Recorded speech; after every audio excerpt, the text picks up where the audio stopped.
aprendido por el profesor Alexander López, la profesora Ingrid Vegas y el presente Richard Vega. Hoy vamos a hablar un poco más sobre los temas que venimos hablando en el cursado anterior, sobre la pedagogía crítica.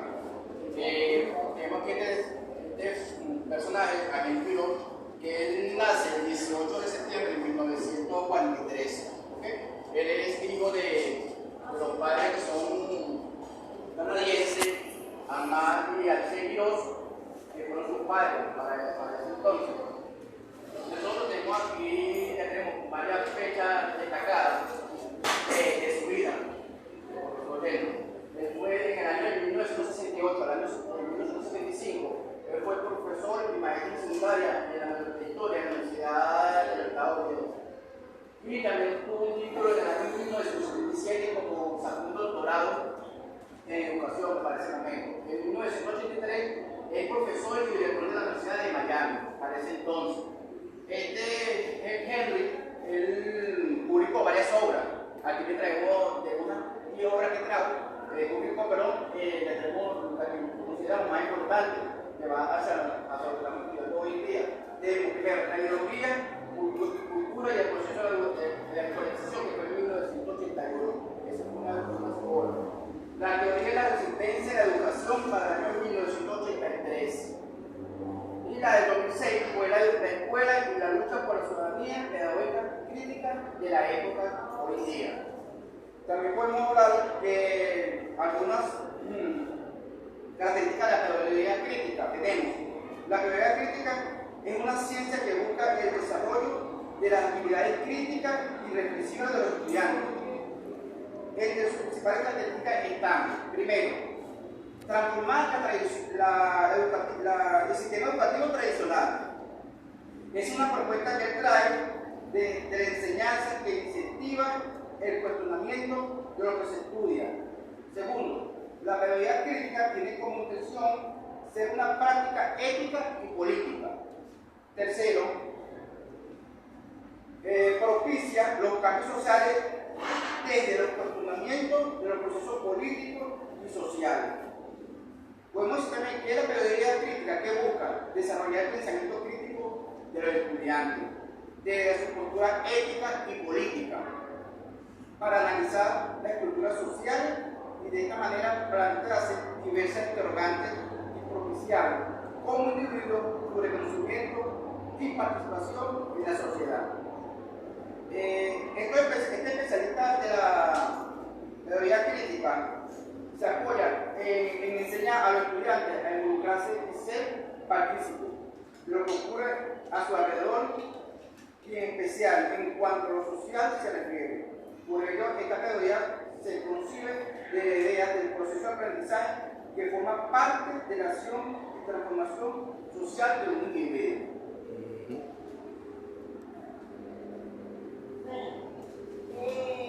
Quirós era un crítico como pedagogo, su parte de enseñanza. Para él es una persona que se crió en la parte de la pedagogía, se formó en parte de la pedagogía crítica, uno de los pioneros, y comenzó su enseñanza del aprendizaje de la pedagogía crítica, y tiene unos puntos muy importantes allá en Miami. Cabe destacar que él es de allá de Estados Unidos, de Miami, y él se fundamenta en dos puntos que voy a anotar aquí, voy a anotar a continuación, como lo requiere la lámina, que es en base a la situación de allá de Estados Unidos, como es la pedagogía de Estados Unidos, el aprendizaje del plan. La educación se ve afectada de manera muy profunda por las fuerzas políticas y corporativas. Aquí cabe destacar que, pues, igual que en todos lugares, en todas partes, sucede que la parte política y las grandes corporaciones siempre tienen repercusión sobre lo que es la parte del aprendizaje del educando. Aquí podemos observar mucho de esta parte de la parte de crítica, que es precisamente visión. Cuando vemos y observamos que los lineamientos vienen dados desde un ente, ya sea gubernamental o ya sea un ente corporativo, ya sea de la parte de las empresas, siempre el predominio de las grandes corporaciones se ve afectada la parte del educando, al igual que las políticas. En este caso, ahorita en Venezuela, las políticas de Estado son las que gobiernan actualmente el aprendizaje del educando. La sociedad actual desprecia la esencia de la educación. En esto se refiere a que predomina el interés privado o gubernamental, como estamos hablando. Entonces, la sociedad actual desprecia la esencia de la educación. Y la sociedad, al ver que vamos a tomarlo aquí como Venezuela, al ver que la educación no vale la palabra porque eso se evidencia, se está evidenciando que aquí la educación, uno como educador, le ha costado mucho impero en educar al muchacho, sobre todo para el beneficio de él. Yo le digo, no somos nosotros, sino ustedes los que están en ese proceso, ustedes están. Entonces, en estos días, un estudiante me dijo, bueno, profe, que de me quitó sombrero de verdad, porque de verdad usted es una docente en todo su ámbito, porque usted se interesa en nosotros. Mi intención es que el muchacho aprenda, que entienda que es su aprendizaje y lo que a él le guste, porque esa es otra cosa. Yo vi un video, la otra vez cuando vimos la parte crítica en educación física, se llama educación prohibida, en donde en muchos países ellos estiman que nosotros como educadores nos centremos en el estudiante y las necesidades que él tiene. Por eso en algunos países, entre comillas, ellos toman primero el principal primordial, el interés superior, como dice la ley, debería aplicarse el interés acá, en esta parte de la parte educativa.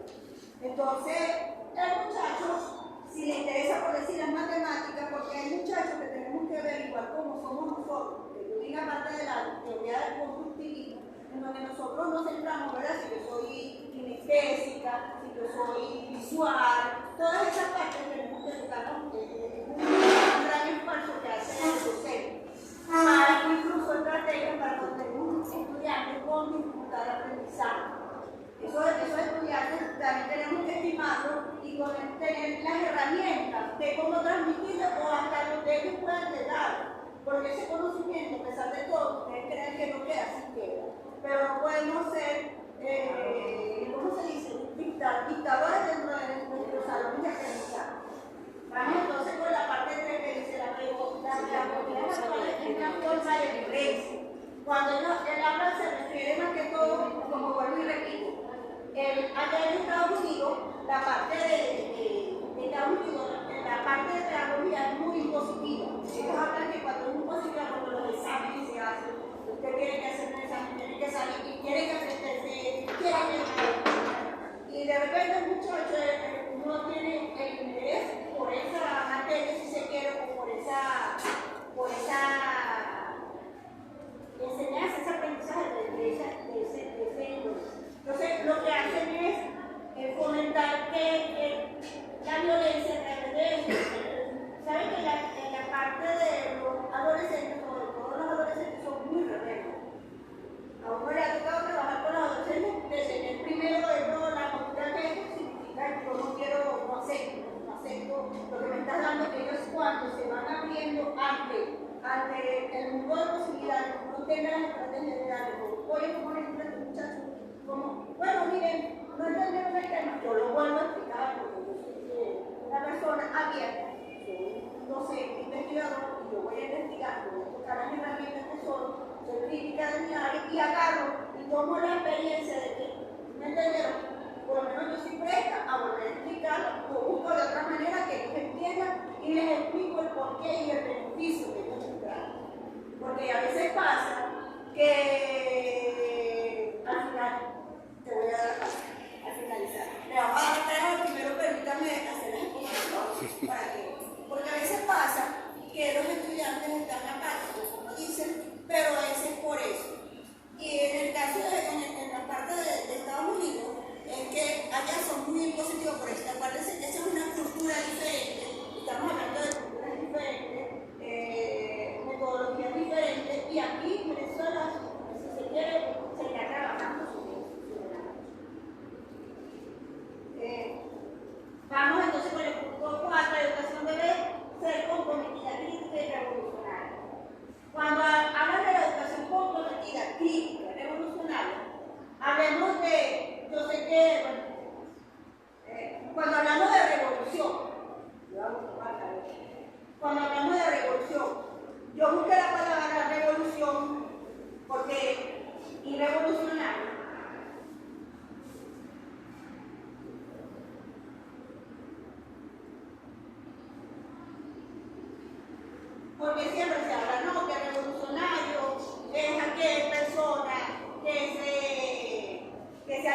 familia, que se, por decir Chávez, ese se pone revolucionario, que hay que dejar todo y ser revolucionario.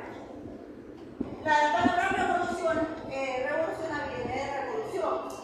En la parte de física, revolución es giro, es cambio, es mutación, es todo lo que tiene que ver de cambios. Si lo tomamos por la parte de ese lado del cambio, me imagino que es lo que quiere decir, porque entiéndase que revolución, entre comillas, porque aquí todo el mundo dice, no, yo soy revolucionario, pero de la otra parte, bueno, me perdono si hay revolucionario. Pero la palabra revolución viene del cambio, de giro. Debemos de dar un giro de 180, no debe llegar al mismo punto de 360, ¿no? Un giro completo. ¿Para qué? Para mejorar lo que es la estructura del aprendizaje o lo que se quiere enseñar en el sistema educativo. Para eso, para hacer una revolución, lo que es respecta, me imagino que lo que él quiso decir es en el lado de allá, porque allá la cultura es diferente a la de aquí. Ahora, aquí también tenemos que seguir trabajando sobre lo que es la parte del sistema educativo y lo que se quiere. Y cuando hablamos comprometida, entre comillas, vuelvo a decir, entre comillas, porque dice que ahí se debe de incluir que la familia, no solamente la educación, él habla aquí, que no solamente la educación viene de la parte del aprendizaje que le suministra el docente o el educador. No, eso viene desde las bases del local. Y es ahí donde se empieza la palabra de verdad de la parte de educación. Les invito de verdad a ver la educación prohibida de ese video. Es como una especie de titán, un largometraje, y ellos hablan también de esta parte. ¿Por qué? Porque la educación viene de la parte prusiana, ¿verdad? Y cuando hablamos de Prusia era dominación, del régimen de dominación. Todavía hay incluso docentes que vamos a decir, bueno, no son colegas, pero sí, incluso directivos, donde a ellos les parece que la educación debe ser más dictatorial que pero todavía estamos, como se dice, en ese camino de transformar lo que es la parte de educación. Por eso es que a él le interesa mucho el que dice que él tiene que ser comprometida, pero el compromiso viene de los padres. No cabe resaltar, porque yo digo que en todas partes es así, que la escuela la ven como un depositario, como dicen, no, yo llevo a mi hijo y él lo dejo y bueno, y después que se entienda, no lo soporto en mi casa, pero allá la maestra que se entienda. Esa es otra responsabilidad que tenemos los educados. Y cuando tenemos un muchacho fuerte, miren, pero digo, es difícil, porque uno que ya tiene, como yo dije, yo puse un eslogan, quien no ha vivido este lado, no puede hablar de este lado, que ha vivido de este lado y ha pasado años de servicio, y lo digo con prioridad, para saber transformar a un muchacho lo que se quiere, para que el día de mañana el muchacho diga, oye, uno lo vea por la calle y lo abrace con cariño y diga, profe, gracias por lo que usted me dijo. Eso es un logro para uno como docente, y eso lo van a sentir los que no han estado, lo van a sentir de mañana, porque yo he estado en esto, no voy a nombrar los años de servicio que tengo como profesor, porque yo vengo desde el INSE y toda esa parte ya vengo desde una pregunta, si tú llevases ese discurso que nos está diciendo aquí, si lo llevaras a los gringos, ellos te van a prestar atención. No, porque ellos tienen otra, por eso digo, la cultura de ellos. Entonces, la siguiente pregunta era, ¿la dinámica impositiva de Henry Giraud para los gringos es impositiva? ¿Es impositiva? O sea, conocemos la educación de los gringos y si hacemos un pareo con la educación venezolana, ¿tú crees que es impositiva? Si los gringos tienen una educación proactiva, ¿tú crees que ese discursito de Giraud cae aquí? En estos pueblos de América Latina cae. Brasil, Argentina, Uruguay, Paraguay cae. Pregunto, ese discurso de Henry Giraud, ¿hasta dónde puede caber en nuestra cultura? ¿Hasta dónde? Es una pregunta mucho más sustantiva y mucho más álgica. No te estoy tumbando lo que estás diciendo. No te estoy tumbando lo que estás diciendo. Imagínate, solo lo político. Solo lo político. Ajá. Estoy diciendo que para el efecto de los gringos ellos son proactivos. Eso no es impositivo, para ellos es normal. Para ellos es normal que llegue yo, que llegue Montesquieu, que llegue Rousseau, que llegue Adam Smith, que llegue, y les digan esto así, sí, porque ellos son conductismo puro. A ellos no les importa qué piensan, a ellos lo que les importa es el producto. El producto. La guerra nacional de la guerra, más para el gobierno. No. Skinner duró 100 años trabajando con los norteamericanos. ¿Qué hizo Skinner con los norteamericanos? Formó el sistema militar de avanzada más grande que tiene el planeta, los gringos. A punta de que no me interesa que tienes en la caja negra, a mí lo que me interesa es cómo te mueves, cómo caminas. ¿Cómo trabaja? Por eso digo, Enrique Girón, te pregunto, no es impositivo. Enrique Girón está trabajando en función de una sociedad que él cree que va las cosas así. Pero el discurso de Enrique Girón, lo pregunto, ¿cabe en nosotros? No, claro. Y Pero la como lo pregunta estaba ahora diciendo, no porque es algo revolucionario lo que se ve aquí en Venezuela, es político, más no lo que es Más no lo que era, por eso digo, culturas diferentes, pero a nosotros nos tocó este tema. no, la pregunta es una pregunta más bien de tipo analítico, ¿no? O sea, es eso, ¿no? Para confrontar un poco, porque si bien es cierto, la dinámica del pensamiento universal y mundial también hay que tomar en cuenta que hay que ubicar en el tiempo y el espacio. Norteamérica es un país que ellos no te van a hacer revolución. O sea, tú no vas a buscar que dentro de Norteamérica haya un golpe de Estado en Washington. O tú no vas a buscar que en Norteamérica haya un golpe de Estado en Texas. O tú has escuchado que en Norteamérica se dio un golpe de Estado en Miami. No, ellos más bien buscan dónde carrizo provocar golpes de Estado. Venezuela, sí, necesitamos un golpe de Estado. Chile, necesitamos un golpe de Estado. Pero tú no vas a escuchar la revolución esa de volver a evolucionar según la dinámica política norteamericana. Ellos no, porque ellos están bien. McDonald's, Chicken Free, Arturo. Están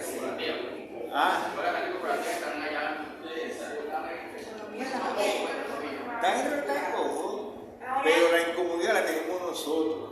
¿Por qué tenemos la incomodidad? Porque tenemos una serie de variables que nos conflictúan. Claro, nosotros queremos agarrar esos pensamientos de ellos y implementarlos en la Latinoamérica.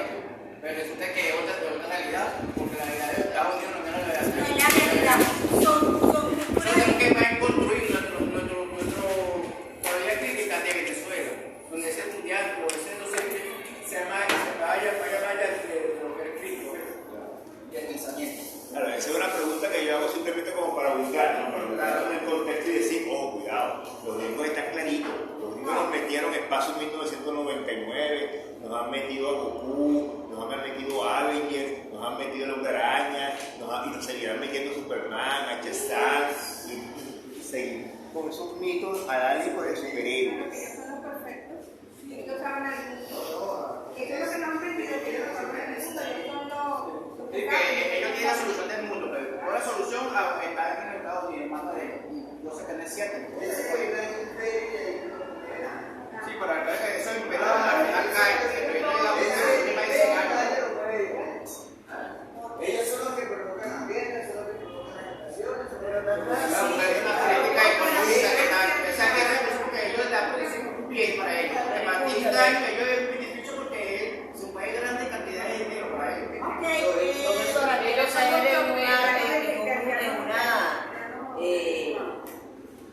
en lo que es en sí Estados Unidos. Recuerda todo lo que usted ha hablado. No, es que no he terminado, por eso déjeme terminar. Pero quiero hacer nada más Sí, sí, un énfasis está bien. en cuanto a lo que es educación. Voy a hablar de la educación. La educación que ellos implantan allá es una educación rígida, como lo dice el compañero Facundo. Okay. Es impositiva, pero ¿qué ocurre con esto? La diferencia que yo, Carmen Silva, la veo desde mi punto de vista crítico, es que nosotros somos más dados a lo que se llama la política, la educación, ¿verdad? Que nos vamos más allá de una pedagogía de amor, de comprensión en un salón de clase y de aquel niño que es falto de cariño, que no lo tiene en casa, nosotros nos hacemos pues el segundo padre o la segunda madre, junto uno por allí. ¿Por qué estoy hablando esto? Esto no es objetar, esta es la verdad. Independientemente de cada uno de nosotros como profesionales de la educación, tomamos en consideración eso, pero hay otros que no lo toman. Porque resulta que dice el docente venezolano, ese no es mi hijo y ese tiene un papá y una mamá, pero no son orientadores, perdón. ¿Qué es lo que ocurre con la educación de Estados Unidos? Que yo impongo mis reglas en el salón, el muchacho que tiene problemas de conducta o un problema de psique o un problema porque vienen hormonales, decirlo así,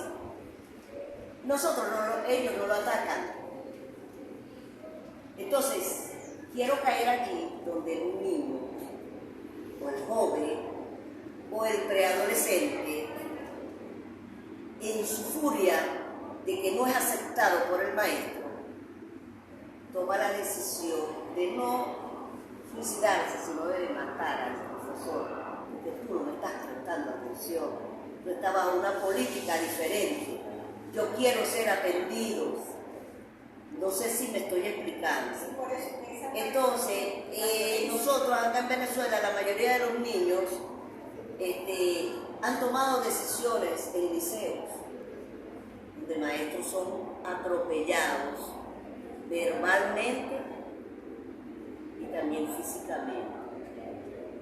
En Estados Unidos, en Georgia, ocurrió un caso hace poco donde la profesora de matemáticas la asesinó el alumno, porque ella no le prestó la atención que necesitaba. Él pasa al pizarrón, explica y ella le dice que está malo, que no sirve, que es como ella dice. Eso se llama imposición. Y es así, nosotros los venezolanos podemos ir a los miles de talleres y a las miles de conferencias y a las donde vamos los congresos. Sí, vamos a congresos, chévere, pero no lo aplicamos en casa. No lo aplicamos. Y por eso es que hay mucha violencia. La violencia no viene porque el muchacho quiere hacer violencia en el salón. Viene porque a veces no son atendidos en el hogar y nosotros atropellamos. Y eso es lo que ocurre fuera de Venezuela, más que todo en este país donde hay represión, porque lo hay. Y Henry Giraud, él explica muy tenazmente, porque yo lo leí más o menos anoche, y me doy cuenta de que es un crítico que va directo, porque está hablando de amor.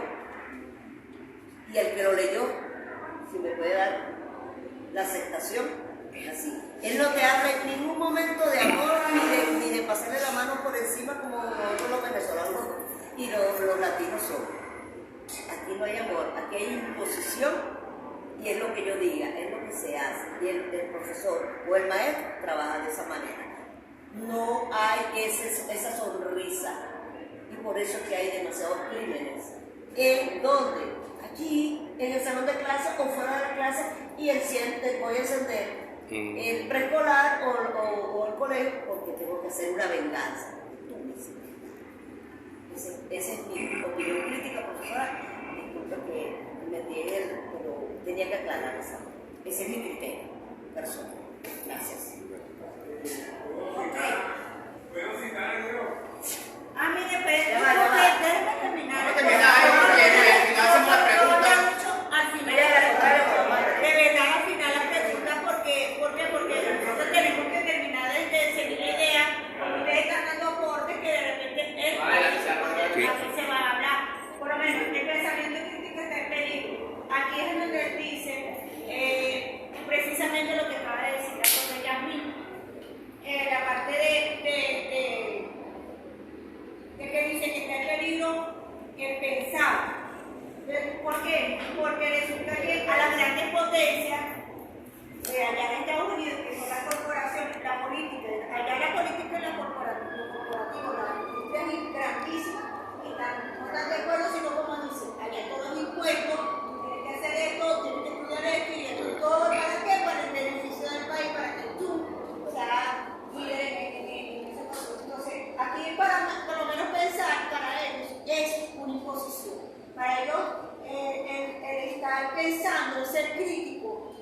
no les conviene. Por eso es que dice que el pensamiento crítico está en peligro. Por eso digo, la realidad de allá, la cultura de allá no es la misma. Eso lo dije en el principio. La educación no solo ocurre en las escuelas, es lo que dije anteriormente también, que corresponde también a por lo que ha dicho antes, la importancia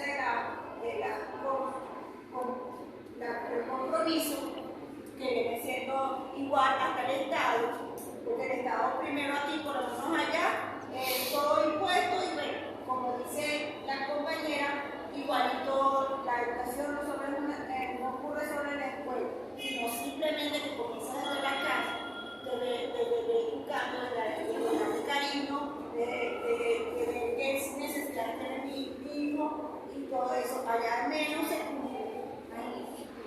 Allá le compra un puñal o un arma. Allá las armas blancas y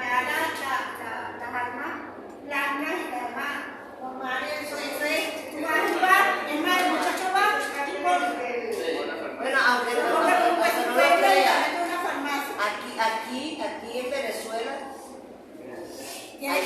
hay niños que dicen, bueno, yo le pegué a fulano porque mi mamá me dijo que tengo que defenderme y con el lápiz de clavo, y esa no es tu mamá, esa es la maestra, tu mamá soy yo, pero ¿por qué tú no educas desde casa? ¿Por qué atropellas al maestro? Ahí está, esos son directivas. A la que uno, el docente se ve enfrentado. Hay que repensar la educación para que sea un instrumento democrático. Por lo menos allá no se cumple de que la democracia, aquí de verdad, porque somos privilegiados. No, somos libres de pensar en cuidado con lo del concepto de educación democrática. Norteamérica es un estado totalmente ahorita y funcionalista, ellos son pragmáticos. Ellos no están pendientes de que si es democracia, no, yo te voy a educar es para esto. Y esto es lo que yo quiero. Ellos no están pensando que si la educación para ellos es democrática, tú verás si eliges o no eliges poner a tu muchacho a educar. Es más, pero es pragmática. las hacen que nada más una población, pues seguro que me dijo mi sobrina, eso es todo cerradísimo, que al final fulano mató, se sabe si es realmente cierto o no. Tenemos que ver la pedagogía crítica es mucho más que la transmisión de conocimiento. Eso estamos claros. Es repensar sobre lo que estamos haciendo y cómo lo vamos a hacer, y cuándo lo vamos a hacer, y en qué momento lo vamos a hacer, de qué manera lo vamos a hacer. Obligándonos a eso. Los profesores tienen una gran responsabilidad en el desarrollo de la pedagogía crítica, pero no siempre pueden ejercer. Allá no pueden ejercer la pedagogía crítica como está el compañero. ¿Por qué? Porque primero enseñar a un muchacho a pensar, está tomando el gobierno, vamos a caer el profesor y después para que tengan que hacer. Porque enseñarles a pensar esa es su visión, pero la visión de ella es totalmente diferente. El objetivo final no es solo una nueva educación, sino una sociedad. Porque allá, como decimos, todo es calculado por el gobierno. Ellos tienen su pedagogía crítica, pero Pero a su manera, no es para ir en contra de ellos, es para favorecer su sistema. Nosotros no tenemos la NASA, ellos tienen la NASA, han ido al espacio, tienen nuevos. Y nosotros todavía estamos pensando en cómo recuperar ese equilibrio. Los carajos ya están pensando cómo colonizar la NASA. Y dándole la vuelta a la pedagogía.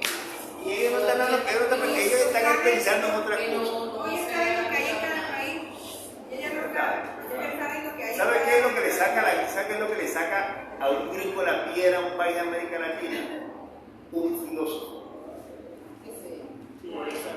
Un filósofo. Tú eres filósofo, tú empiezas a respirar. Porque en Norteamérica tú para ser doctor tú tienes que estudiar filosofía. Tú eres doctor en filosofía, mención, cultura, mención, derecho, mención, medicina, lo que sea. pero es doctor en filosofía. Ellos, cuando tú le hablas de filosofía en América Latina, le genera ansiedad. Ahora imagínate si le habla de educación.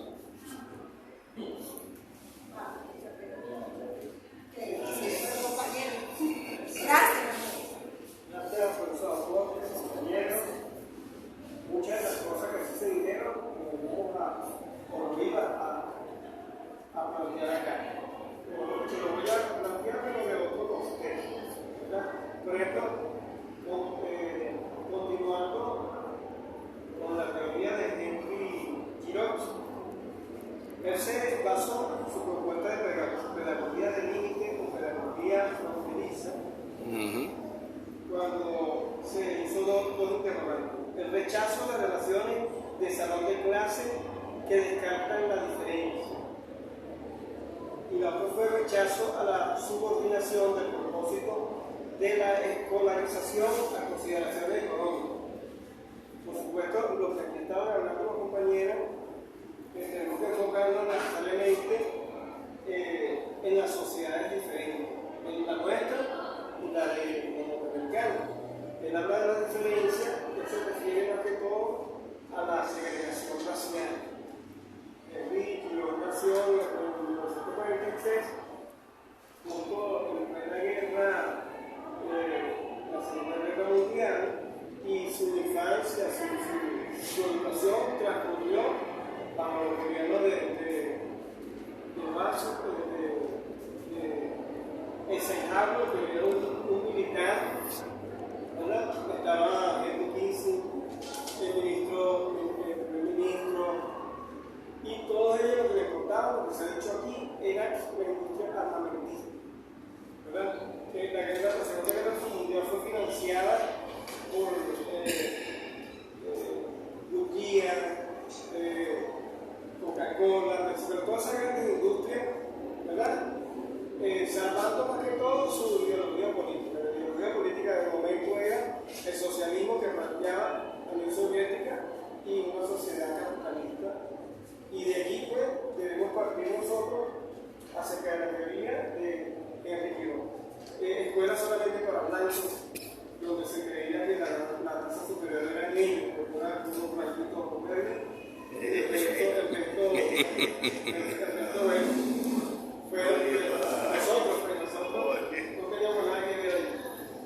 La raza superior. Eran las áreas. Sí. Él habla de la teoría de Carlos Marx, o sea, se apoya en la teoría de Carlos Marx a su favor, tratando a su favor. Él todavía vive.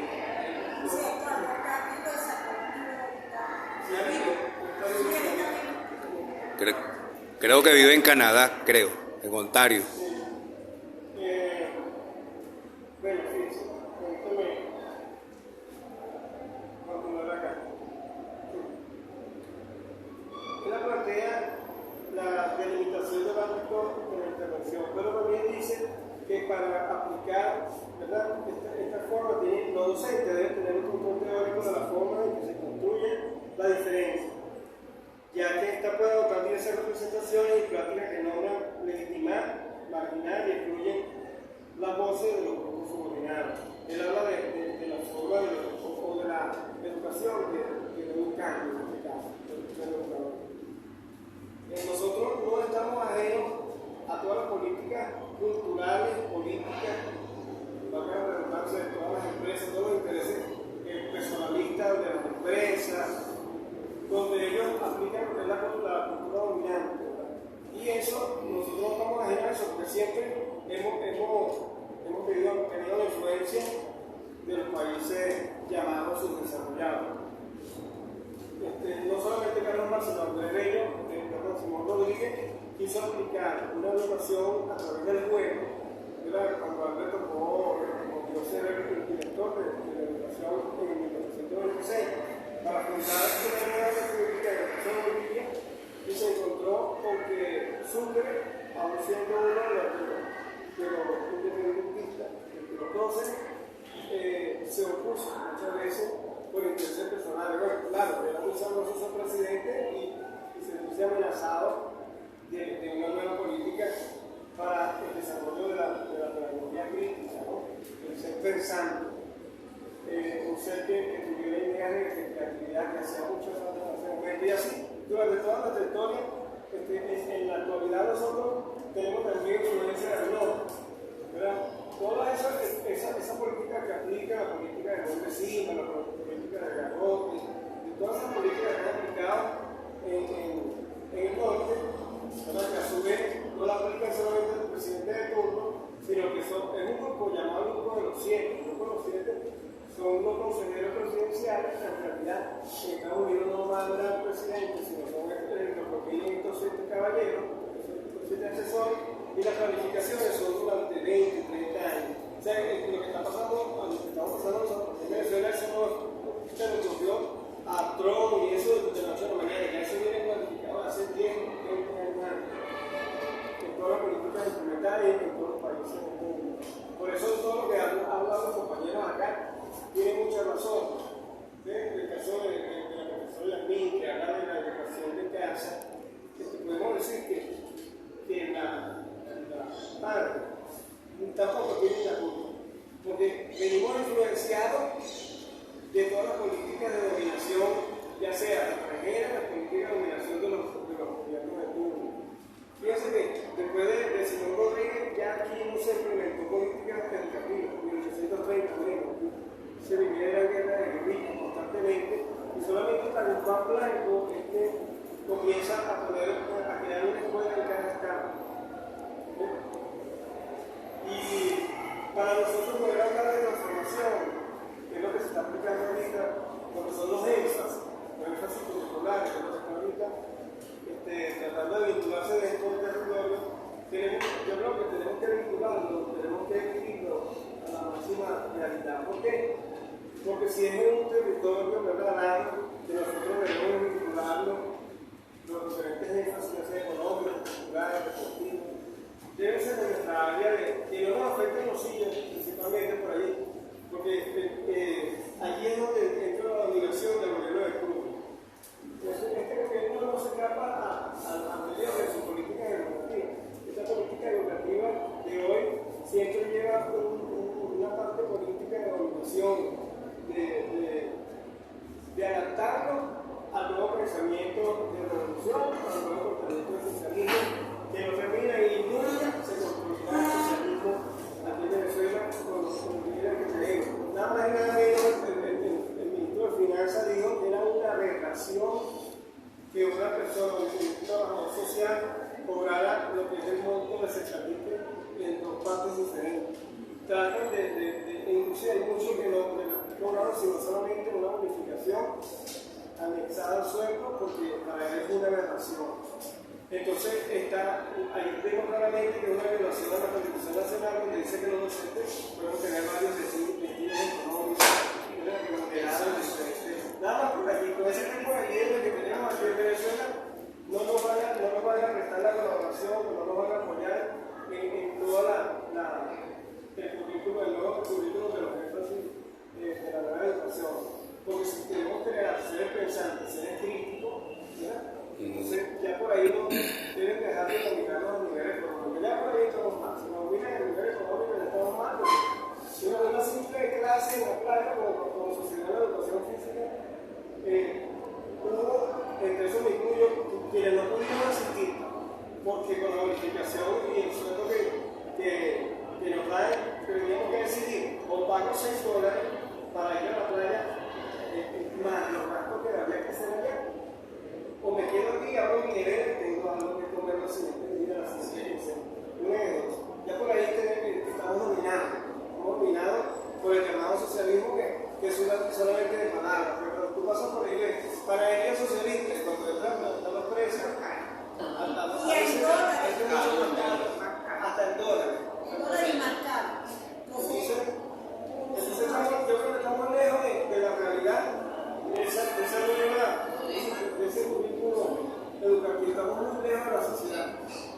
Porque siempre se saca provecho. Que si yo, gobernador, yo alcalde, no sé qué, le digo a ti que no amo una revolución. ¿Dónde está la revolución?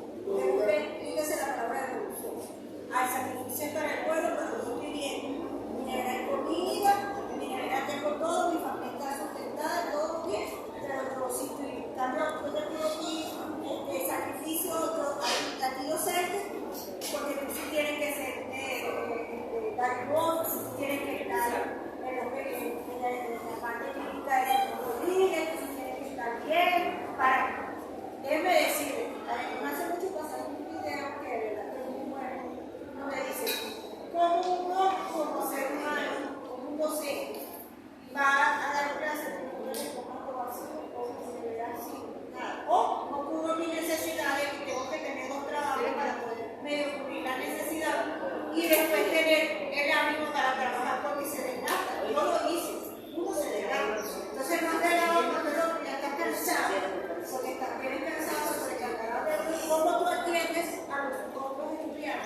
polisémico. Pertenece a lo que hoy entendemos como polisémico. Un concepto polisémico es que tú lo puedes adaptar a cualquier contexto según el interés de la persona. Yo puedo incorporar el concepto de revolución a la política, a la cultura, a la educación, a lo que sea, porque me va a caer como anillo al dedo. Ahora, ¿qué quiero yo justificar cuando yo hablo de revolución? La dinámica política no se monta sobre la dinámica de la revolución, no. Es que ella le da continuidad a un proyecto político. Pero ese proyecto político no es revolución. Le llaman revolución porque quizás para el pueblo, de alguna forma que no conoce esta realidad, le cae bien. Pero eso de revolución para nosotros no es revolución. El magisterio, la UNED, fue una idea que siempre fue engavetada. ¿Quién fue el primero que habló de las universidades como la UNED por hoy? Luis Beltrán Prieto Figueroa. Que eso se engavetó. Pero eso no es ninguna revolución. Una revolución en la educación, ahora sí, según Girox, sería la segunda sentencia que la sociedad actual desprecia de la educación su esencia. Ahí sí estoy de acuerdo. ¿Y cuál es la esencia de la educación? La vocación y el llamado. No imponer estructura de dominación. ¿Cómo tú impones estructura de dominación? La propaganda. Son estructuras de dominación. Los mensajes subliminales son estructuras de dominación. Los medios de comunicación social son estructura de dominación. La educación nuestra es una estructura de dominación porque tiene una educación privada y tiene una educación pública. ¿Cuál es mejor? Chicos, obvio, la privada es mejor, pero porque tú pagas, tienes las instalaciones, tienes los medios, te pagas a los profesores, tienes comida, tú tienes transporte, tú pagas una mensualidad, sabes a qué hora entra, sabes a qué hora sale. La pública, deficiencia docente. Entras a una hora, pero no sabes a qué hora sales porque tienes problemas de docente que no llega nunca. Programa de alimentación escolar, bueno, algunos funcionan. El uniforme, para ustedes. Y ahí tenemos una temática muy puntual que no puede trabajar de la También se refería aparte de los docentes a los alumnos. Entonces debemos tener, los alumnos deben ser capaces de cruzar fronteras, dar la pedagogía organiza, la pedagogía de límite, se refiere a eso. Hay que cruzar la frontera, en el caso de atreverse a ser crítico, pero como un alumno se atreve a ser crítico, primero no se le da herramientas para que se haga pensar. Segundo, la dominación, en el caso de los niños de la revertida, que es considerado revertida de la juventud, cuando ellos, por ejemplo, se visten de una manera diferente, usan dulce y se activan, porque es una forma de protestar por el tipo de música, la música electrónica, todo ese tipo de protestas que ellos hacen a través de diferentes medios, cuando el Estado no le hace caso a ese tipo de protestas, no la interpreta de la manera psicológica como debería ser para prestarle ayuda, sino que todo lo contrario, lo que hace es que se aprovecha de toda esa creatividad de ellos y la convierte en moda, la industria discográfica y todo, se aprovecha de toda esa idea de moda, esa protesta, para sacar provecho económico, ¿verdad? Las modas de divertirse y la fascinación así de la. Entonces, estamos bajo una cultura dominante en el norte, pero esa cultura dominante también existe aquí en Venezuela. Aquí sí la sé. Entonces, y aquí en esta manera estamos tratando de construir una pedagogía como la plantea, por ejemplo, en el caso del presidente del gobierno. ¿Cómo cambiar la educación de la pedagogía crítica?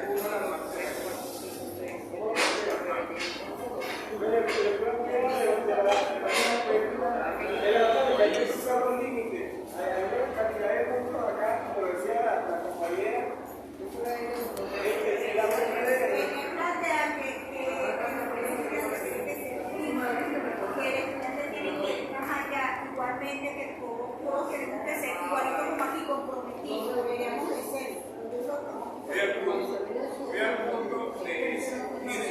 y no establece que debemos situar la educación dentro de un proyecto educativo responsable o comprometido. Generalmente, en función que nos permita el debate marcado en la filosofía de la educación sobre los fines educativos durante la improvisación época en la que la educación se hace masiva y gratuita. Eso lo dice Quirós. O más. Entonces vamos a la palabra, porque hace rato que la palabra revolución me está dando ruido, porque hay la palabra revolución define como un cambio al cual nadie quiere tener, se siente como lo acepta. Bien, esa es la palabra revolución. No tiene nada que ver con política. Es algo normal. Cuando tú te quieres cambiar algo, tú te sientes como que esa es la revolución. Aunque dicen que la revolución son cambios. ¿Cierto? Y lo otro con respecto a la crítica de que si dicen que eso viene desde 1913. Desde esa fecha empiezan a trabajar con los cambios, la técnica, las marchas, los rebeldías de los muchachos. Que todavía estamos en donde todavía los muchachos, por lo que nacimos casi a esa misma fecha, todavía no hagamos los dos.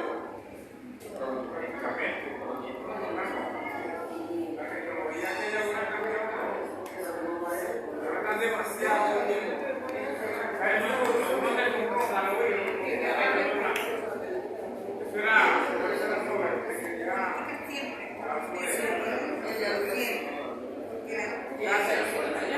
Yo lo hablé porque dije lo que significa la palabra revolución, lo que era cambio, que era giro. Pero lo que pasa es que yo tenía la palabra revolución, Por eso la se va a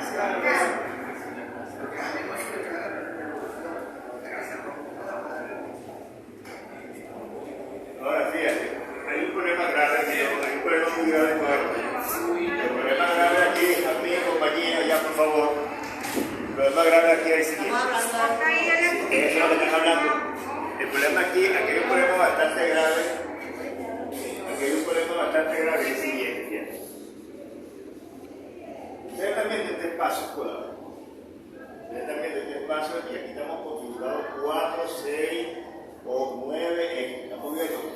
Y aquí hay tantas cabezas como tantos mundos disponibles pueden existir en el universo. Cada quien hace de alguna forma lo que le da la gana. Pero hacer la gana significa no hacerlo porque quiero, sino hacerlo que la razón me indica como gusto bueno y noble en sí mismo. Las revoluciones se hacen en consideración de los cambios que han venido orquestados para su beneficio, no para destruirlo. Norteamérica vivía en la revolución, pero más que todo para la destrucción, no para los cambios que propicien mejoras internas. Aquí nosotros nos peleamos entre nosotros mismos. Y aquí nuestra crítica siempre ha sido de alguna forma destructiva. Pero ¿qué pasa si tú dieras una revolución donde todo el mundo amplíe su conocimiento de una crítica constructiva y que vayamos más allá de estos señores? Esos grandes pensadores, como Quirós, Paulo Freire, toda esta gente, tocaron en algún momento la llaga y nos estaban diciendo, mira, hay un problema sustancial, no aquí, hay un problema sustancial que está generando en cualquier lado, no aquí. Y yo, solo estaba llamando la atención, no a los gringos, nos estaba llamando la atención a nosotros, con respecto a la pedagogía crítica. Y yo vuelvo otra vez a la clase anterior desde que iniciamos este libro. Todavía el concepto de pedagogía crítica no nos dice nada. Porque tenemos una dimensión epistemológica cuyos indicadores cuando queremos definir la pedagogía crítica nos vamos a muchos autores y los muchos autores tienen aristas que se contradicen entre ellos mismos. Hay puntos de coincidencia. Paulo Freire y Simón Rodríguez, sí hay puntos de coincidencia. Cuando Paulo Freire dice, la conciencia del oprimido reside en la conciencia del opresor. Pero Simón Rodríguez dice, o inventamos o Después Ramos. Todavía en pleno siglo XXI, a esta hora, a las 11:30 de la mañana, 2023, estamos nosotros actualizando pensamientos que debieron haber sido superados en su momento. Eso no significa que el trabajo que estamos haciendo esté nada, sino que ahora depende de nosotros hacer un esfuerzo semiológico con respecto a la revolución, donde las personas por lo menos lo entienden, que es lo más importante. Que sea Mira, dice, ¿cómo se define en la actualidad la pedagogía crítica? Lo cito. El objetivo de la pedagogía crítica es la emancipación de la opresión a través de despertar la conciencia crítica basado en el término concientización. Cuando se logra la conciencia crítica a los individuos y a el cambio que se mantuvo a través de la cultura social y la acción política. Es lo que usted está leyendo, pero sí. Cuando yo le pregunto a eso aquí en la calle, háblame de pedagogía crítica. Ya la palabra pedagogía que dice aquí que tiene que ser un verdugo, tiene que ser verdugo en la lengua griega, paidos agogo, paidos enseñanza, o paidos niños, agogos esclavos los niños. Nosotros somos unos esclavos los niños, pero los niños hoy por hoy son mucho más pilas que nosotros. Sí. Porque a los niños nos están superando a nosotros en muchas cosas. Máxime cuando las leyes los protegen a ellos. Y las leyes nos dicen a nosotros cualquier cosa que tú hagas y no respalde estás. ¿Te das cuenta? Entonces, de paidosa bobo habría que interpretarlo. Y cuando hablamos de crítica, la gente te le pregunta ¿qué es crítica? Bueno, crítica es criticar. Sí, tiene que ser un verdugo de la lengua griega, criteína, sopesar. ¿Qué es lo bueno y qué es lo malo? ¿Qué sopesamos de la pedagogía crítica? ¿Qué es lo que estamos sopesando? El método, el instrumento, la herramienta, la meta, los objetivos, el recurso, la estrategia. ¿Qué estamos sopesando? ¿Qué sopesamos? La estrategia, el método, los recursos. ¿Qué estamos sopesando, profesor? Digamos usted que estamos sopesando. ¿Qué sopesamos? La estrategia. Bueno, todavía en el siglo XXI nosotros vamos a dar la clase y vamos a hablar de aritmética y nos vamos al pizarrón todavía y nos pegamos al pizarrón para dar la clase de aritmética, pero vamos a utilizar la ciencia desde el punto de vista de lo que es la comunidad virtual y vamos a trabajar ahora en cuánta dimensión vamos a explicar a los muchachos cómo se hace la racionalización. Que no trabajemos nada más con el pizarrón, porque estamos trabajando en 2 dimensiones. Estamos todavía, ya hoy por hoy no entiende eso, 2 dimensiones, ya trabaja en 3 dimensiones, 4 dimensiones.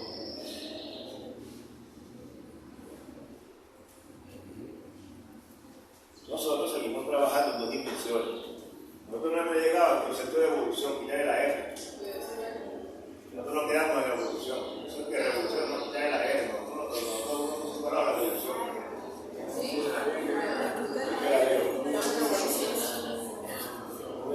Revolución, evolución. Estamos en ese proceso de evolución. Ahí está. Que estamos en ese proceso de evolución. ¿Cómo se dice? Estamos iniciados. Como dice el dicho por ahí, si eres docente, nunca dejas de aprender. O sea, si uno es docente, uno tiene que estar presto a aprender de los muchachos. Sí. Porque los muchachos le enseñan a hablar, les enseñan a hacer cosas. Es que una cosa. Ay, a pintar así más bonito. Eso se llama retroalimentación. Claro, no puedo hablar de retroalimentación. La retroalimentación. Pero ¿qué pasa? Lo que estamos hablando aquí lo están grabando. Fíjate, eso va a YouTube. Hay una comunidad de gente que nos va a ver a nosotros, nos están viendo y van a decir que este tipo sí habla, que él habla, que este está equivocado, que no está equivocado. A este que mandarlo por eso porque habla demasiado. A ese le está ahí, porque cuando tú empiezas a hacer este tipo de análisis, empieza un despertar crítico, no una crítica, un despertar crítico. Yo cuando yo intervengo en las clases, yo no intervengo para decir, lo que tú estás diciendo es malo, es bueno, no. Yo quiero que tú me digas, si la pedagogía que habla Giroux es impositiva, no, para los gringos no es impositiva, ellos son pragmáticos, ellos son funcionalistas, son estructuralistas. Nosotros no somos pragmáticos, fíjate, nosotros nos encanta procrastinar. Como nos encanta procrastinar, no, vale, yo lo voy a hacer hoy, lo hago mañana. Ay, chicos, ¿para qué mañana? Lo hago pasado mañana. No, el director me mandó que hiciera esta planificación, se la entrego mañana. Luego usted queja porque te llega un acta. Usted no entrega la planificación. Lo tienen una semana pidiéndotela.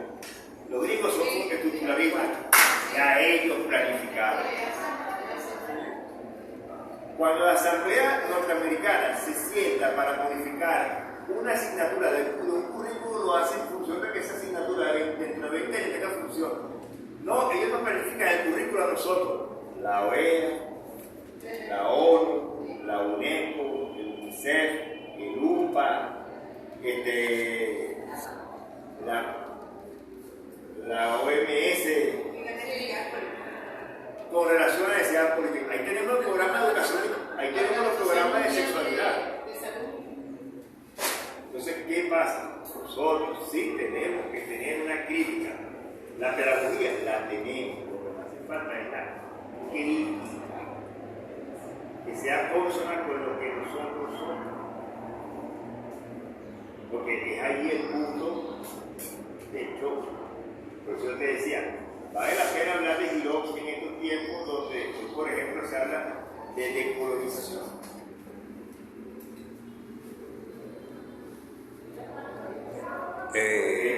Yo creo que él lo que hizo fue como dar un agregado más a la pedagogía crítica. Porque hay algo que puso usted, profesor, hace rato, que, bueno, yo tengo algo escrito aquí que coincide más o menos con lo que explicaste hace rato. Este señor Henry Giroux, él a la pedagogía crítica la denominó pedagogía fronteriza o pedagogía de los límites, como tú dijiste hace rato, profe. Y eso se basó en dos fuentes que fueron el postmodernismo crítico y la pedagogía crítica como tal. Fíjense que hay como una especie de reflexión sobre esas fuentes, ¿no? Entonces, en el postmodernismo crítico, ¿qué fue lo que planteó él? El desterritorializar el plano de comprensión dominante e idea de un sujeto unificado y racional. Fíjense ustedes en algo importante que dijo la profesora Jazmín sobre un asesinato que ocurrió, un estudiante que asesinó a una docente por el simple hecho de tratar de imponerle a esa docente las enseñanzas a ese estudiante. Entonces, claro, eso se está viendo mucho en Estados Unidos. Y por eso es que este señor hace este planteamiento, ¿verdad? Claro, él propone aquí una crítica de todas las formas de representaciones y significados que reclaman un estatus trascendental y transhistórico. Bueno, esto de transhistórico es lo que trasciende, es lo que va más allá o es lo que está más acá. Aquí no sé si el profe Facundo me puede ayudar con este concepto que es muy importante. Transhistórico. Transhistoria es lo que va más allá de la historia. Son aquellos sucesos, eventos que de alguna forma no logramos explicarlo, pero están allí y trascienden la historia. Por ejemplo, fíjate, esto de posmodernismo crítico es un término que trasciende la historia, porque todavía nosotros no entendemos, por un lado, que es posmodernismo, pero creemos que ya estamos, no tenemos conciencia de ese evento. La transhistoria, aun cuando permea la historia misma, te dice que hay elementos que trascienden la misma historia. la revolución trasciende la misma historia, pero ¿cuál es la finalidad de que la revolución trascienda la misma historia? Si la historia lleva su propio eje de actuación, su propio eje de acción, pero hay eventos que, hay sucesos que te dicen, mira, esto trasciende. Este señor, cuando establece las universidades públicas en Venezuela, Antonio Guzmán Blanco, es que él no lo hizo porque lo quiso hacer de la noche a la mañana, es que quería trascender la historia, quería que aquí las cosas cambiaran. Eso significa trascender la historia, que no tengamos conciencia en el momento, es otra cosa. Esto de posmodernismo crítico deja mucho que desear, porque la gente todavía ni siquiera sabe lo que es posmodernismo. Tampoco sabe quién fue el señor quién inventó ese término, tampoco sabe de dónde surgió Francia, Italia, y en François Lyotard la teoría del posmodernismo. Y hablamos ya de posmodernismo crítico. Échale la Ahora fíjense ustedes, hay que ponerse a pensar si de verdad posmodernismo crítico implica hacer cambios como tal, ¿no? Porque esto de la desterritorialización, si nos vamos al caso de esta universidad, de la UNED, esta universidad es territorial, o sea, se rige por núcleo en cada territorio del país. Este señor, bueno, él creo que lo que plantea es que la educación no sea igual en todos los estados de Estados Unidos, ¿verdad? Pero bueno, y sobre la pedagogía crítica, él dice que es una práctica social y cultural. Esto, como ya todos ustedes saben, ya lo hemos comentado bastante, que si todavía no se ha llegado a una conclusión qué significa de verdad la pedagogía crítica, yo por lo menos digo que eso es como algo que está allá de cada quien, pues, porque es un concepto muy, pero muy amplio. Entonces, claro, ¿qué objetivo se planteó él allí con esto de la práctica social y cultural? El cuestionamientos de las formas de subordinación que crean inquietudes. Entonces fíjense ustedes, volviendo otra vez a la parte de la imposición de parte del docente en Estados Unidos, eso se puede ver como, digamos, la educación allá como una educación que está subordinada a los intereses de los docentes y de los dueños de las instituciones educativas allá, porque yo no sé si la educación o qué tan capitalista sea la educación allá. Recuerden ustedes que la mayoría de las universidades, y no sé si son todas allá, son pagas, privadas, mejor dicho. En el caso de la Universidad de Harvard, la Universidad de Columbia, donde inclusive hay que concursar para obtener una beca. En el caso de la Universidad de Harvard, no sé si estoy equivocado. Otra cosa que hay aquí entre los objetivos, rechazo a las relaciones de salón de clase que descartan la diferencia y el rechazo de la subordinación, del propósito de la escolarización a consideraciones económicas. Bueno, esto es lo mismo que hemos estado conversando, inclusive ustedes ya lo señalaron con toda claridad. Bueno, aquí hay otras cosas más afines de la pedagogía fronteriza, eso ya más o menos ustedes creo que lo explicaron, no lo vamos a mencionar. Pero él sí habla aquí de lo que es el alumno en la pedagogía fronteriza. Y él dice que es el que cruza fronteras como gente que entra y sale de los límites construidos. O sea, en pocas palabras, es aquel que no puede estar metido todo el tiempo en un salón de clase. Es aquel que sale a investigar, el que sale a buscar, el que sale a indagar. Y debe ser capaz de escribir, hablar y escuchar en un lenguaje en el que el significado se haga de múltiples acentos, sea disperso y se resista a cierres permanentes. Esto de cierre permanente yo estoy muy de acuerdo, pero esto de que sea disperso no lo sé cómo, bajo qué contexto se pueda tomar eso. Bueno, esta es toda mi intervención en esta parte de la pedagogía crítica de Henry Guillaume. Gracias. Gracias, profe. por su aporte. Ok. Gracias, profe. Ah, Gracias por